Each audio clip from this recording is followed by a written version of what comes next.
In this guide, I'm going to show you how you can go ahead and start using WhatsApp by downloading it and installing it no matter what device you're on. In this demo, I'm going to be showing the steps on an iPhone, but the process is almost the exact same on an Android. But before we do dive into the guide, make sure to like the video and subscribe to the channel with all notifications on. It really does help with the channel and lets us know that you want more content like this. We'd greatly appreciate it.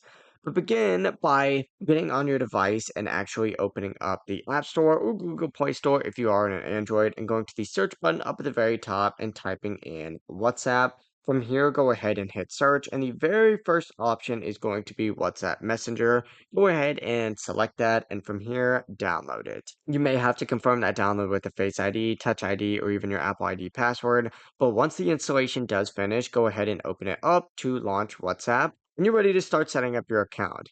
But yeah, it really is as simple as that. That's really all it takes to download and install WhatsApp. For more tips and tricks, make sure to check out even more of our WhatsApp tutorials. All have actually been going up today, so make sure to watch those. But before you guys do leave this video, make sure to like the video and subscribe to the channel with all notifications on. It really does help with the channel and lets us know that you want more content like this. We'd greatly appreciate it. Have a great rest of your day, though. Peace.